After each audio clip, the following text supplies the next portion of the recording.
안녕하십니까. 헤얼TV 정상호입니다. 누구나 성공을 바랍니다. 불정객인 실패는 만나지 않고 성공의 고지에 오르려 합니다. 그러나 역사를 보면 실수와 실패 없이 성공만 한 사례는 없습니다. 세계 최고 부자인 일론 머스크가 실패는 성공의 지름길이라고 말한 것처럼 위대한 발명과 혁신의 뒤에는 공통적으로 실패가 함께하고 있죠. 이런 성공과 실패의 관점에서 자동차 개발의 역사를 살펴보려고 하는데요. 자동차 기술이 레벨업되는 고비마다 실패라는 명예훈장이 단골 손님처럼 찾아왔거든요. 1480년 어느 봄날 아침이었습니다. 레오나르도 다빈치가 성당에 걸린 대형 벽시계의 태엽을 감다가 잘못해 태엽 감는 열쇠가 튕겨져 이마를 때렸습니다. 보통 사람 같으면 쓴웃음을 지으며 부어오른 이마나 문지르고 말았을 텐데 다빈치는 달랐죠. 그 순간 번쩍하는 아이디어를 떠올립니다. 태엽을 힘껏 감았다가 놓으면 풀어지는 힘을 이용해 앞으로 가는 태엽 자동차를 생각한 거죠.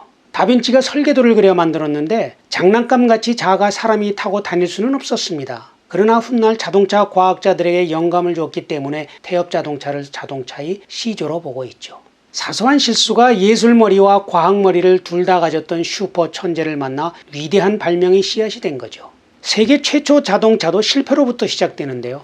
1769년 프랑스 공병대위 니콜라 조셉 퀴뇨가 제임스 와트의 증기기관을 응용해 3륜 증기 자동차를 만들었습니다. 냄비같이 꽉 막힌 공간에서 물을 끓이면 수증기로 변해 부피가 커지면서 밖으로 빠져나가려는 힘이 생기잖아요. 이 힘을 이용해 자동차를 움직인 거죠.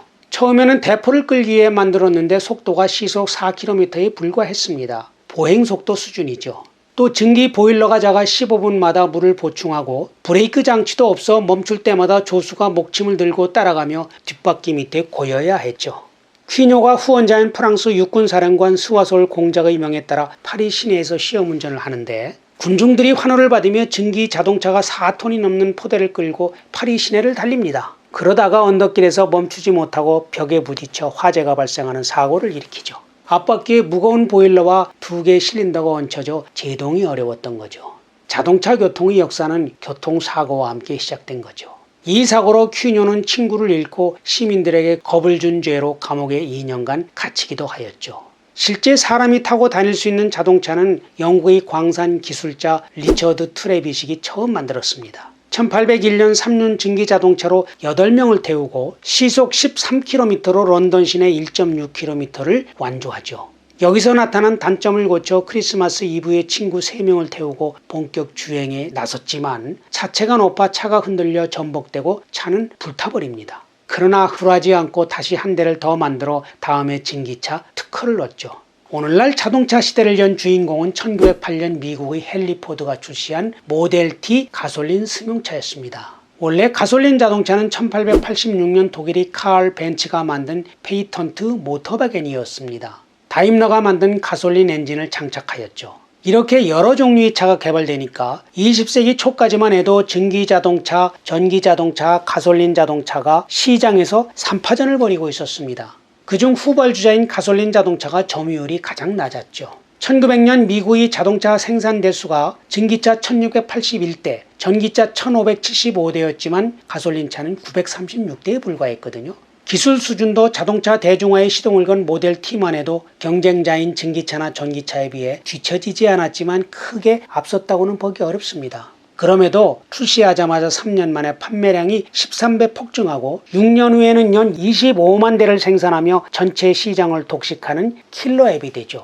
개인적으로도 어마어마한 돈을 벌고요. 비슷한 시기 인물인 카네기, 록펠러, 모건 모두 억만장자로 불리지만 생존 시에 보유 재산이 10억 달러를 넘긴 사람은 포드가 최초였다고 하죠. 그러나 포드가 처음부터 탄탄대로를 달린 것은 결코 아니었습니다. 36살에 창업한 첫 회사는 가솔린 자동차 21대를 출고를 끝으로 파산했고 그 후 창업한 회사에서는 주주들과 의견 차이로 스티브 잡스처럼 회사를 나오기도 했습니다. 모델 T는 그런 여러 번의 쓰라린 실패를 자양분 삼아 연꽃처럼 피어난 결정체였던 거죠.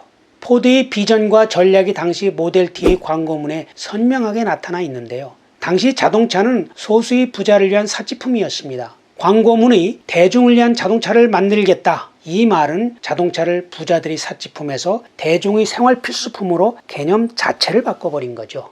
그리고 차 가격을 보통 사람들도 살 수 있는 수준으로 낮추기 위해 차량을 똑같은 모양, 똑같은 성능으로 표준화합니다. 시속 68km의 검정색 T형 하나만을 생산한 거죠.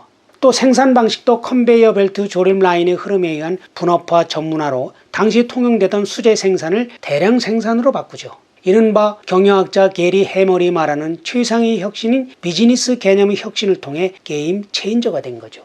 거기에 마침 텍사스에서 대량의 유전이 발견되었거든요. 포드차는 순풍에 도출답니다. 미국 사회를 마이카 시대로 인도하고 헨리 포드에게는 천문학적인 부를 안겨주었던 거죠. 끝으로 주목할 사람은 아이언맨이 실제 주인공으로 알려진 일론 머스크입니다. 머스크는 여러 이미지가 떠오르실 텐데요. 천재, 억만장자, 혁신가, 화성, 비트코인, 워커홀릭, 성추문, 사기꾼까지 화려하죠. 그런데 그가 누구보다도 실패를 많이 한 사람이라는 사실은 잘 알려지지 않은 것 같습니다. 전기차 기업 테슬라만 해도 첫 번째 자동차인 로드스터가 사상 최대의 실패작이라는 혹평을 들었거든요. 2008년 세계 금융위기 때는 로드스터의 생산 차질로 파산 지경에 내몰려 처가댁 지하실로 이사하기도 하였죠. 특히 눈이 가는 점은 머스크가 실패를 대하는 태도입니다. 실패를 사후에 극복하는 데 그치지 않고 실패를 사전 계획 단계부터 선택지 하나로 내재화했다는 것입니다. 실패 가능성이 있더라도 목표 달성을 위해 필요한 하나의 과정으로 보고 추진하는 거죠. 머스크에 따르면 만약 어떤 일에 실패가 없었다고 해서 그것을 성공이라고 생각해서는 안 된다고 합니다. 아직 혁신이 충분치 않다는 의미에 불과하다는 거죠. 또 창업하기 전에는 하루 $1 프로젝트라고 해서 한 달 동안 냉동 핫도그와 오렌지만을 먹으며 살았다고 하죠. 실패할 경우 자신이 한계치를 시험한 거죠. 괴짜 기질이기도 하지만 아무튼 사전에 실패 적응 훈련을 할 만큼 실패를 하나의 옵션으로 본 거죠. 사실 현대 문명의 상징인 자동차는 성공의 역사이지만 동시에 수많은 실패가 쌓여져 만들어진 금자탑이라고도 볼 수 있습니다. 지금 이 순간에도 우리는 실수하고 실패할 수 있습니다. 다만 그때마다 주변의 자동차를 보면서 성공과 실패는 동전의 두 면과 같다.